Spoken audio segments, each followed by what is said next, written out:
Hello, Leo, Sun, Moon, Rising, and Venus signs. Kamusta kayo? Sana po'y nasa mabuti kayong kalagayan.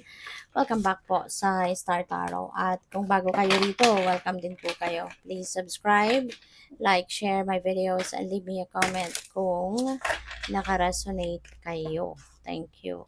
So, Leo, first card ninyo, we have divine timing. Right? So, maaari na merong mga ano dito, bagay-bagay na gagawin kayo and maaring nag-e-expect na kayo agad, 'di ba? Maaring nag-e-expect na agad kayo na mangyayari ito at kung at a certain period of time.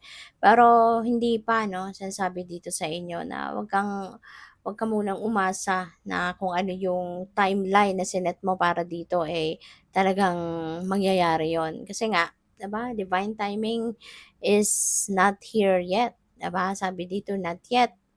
Kailangan mo lang na magtiwala sa proseso, everything is a process, 'di ba?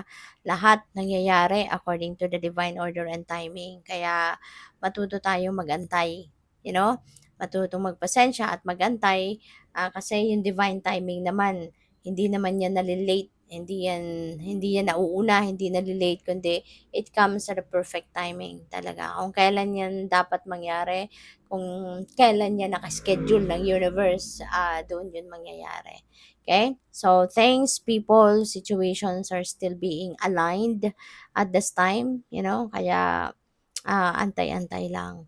So, we have know your worth. Ayan. Alamin mo kung ano yung inyong halaga. Okay? Wag mong isipin na ganito ka lang. Wala kang maiko-contribute sa kung kanino man. O pwedeng wala kang maiko-contribute sa buhay ng iba, it's because there is a different mission kayo sa buhay. 'Di ba? Maaring sa ibang tao, sa ibang grupo, 'di ba, sa ibang pagkakataon, doon kayo merong may iko-contribute, no? At hindi at this is specific person, pwedeng gano'n. So, alamin mo yung inyong halaga. Know your worth so that you know, 'di ba? Kung papaano mo din ipaglalaban yung sarili mo. Papaano mo din dedepensahan ang sarili mo, no, sa iba. Soulmate, past life, true love. So maybe you are going to meet your soulmate sa ngayon, no? And for some of you, lalo-lalo na kung ikaw ay single pa,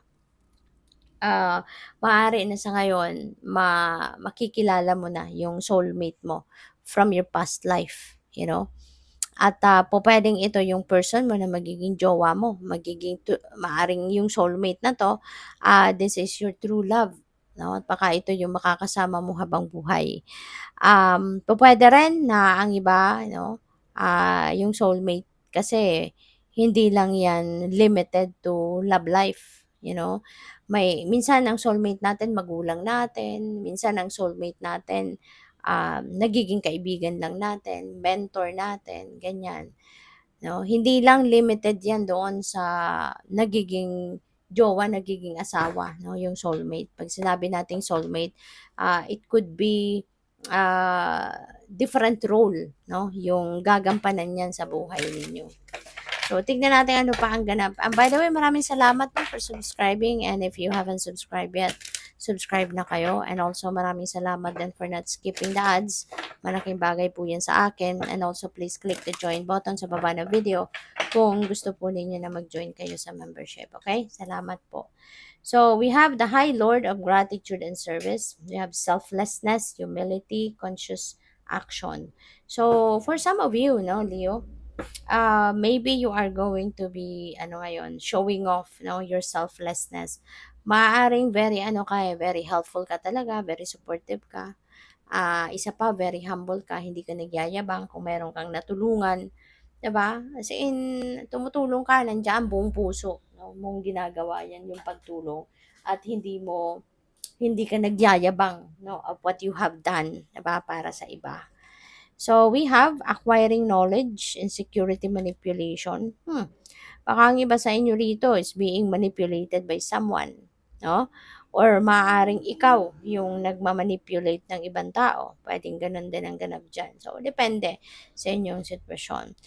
Maybe din, ang iba sa inyo, maybe you are feeling insecure, Maaaring yun ang tendency, no? If you are being manipulated by someone else, po pwedeng ang naidudulot nito na epekto sa'yo, parang feeling mo, yung bang nagiging insecure ka na sa sarili mo. So, po pwedeng ganun ang ganap dito. Kaya naman po pwedeng yung acquiring knowledge na 'to dahil you're feeling insecure baka merong nag-a-advice din sa inyo na ganito ang gawin mo, 'di ba? Mag-research ka, alamin mo 'to, aralin mo 'to, yung mga gano'n. Kaya pupuwedeng ang iba sa inyo is going to ano, to study, 'no? Pupuwedeng mag-aaral, pupuwedeng mag-o-online course, puwedeng magka-crash courses, pupuwedeng, magre-research kayo to expand the knowledge 'no, na kailangan ninyo. So, pupuwedeng may gano'ng ganap 'yan.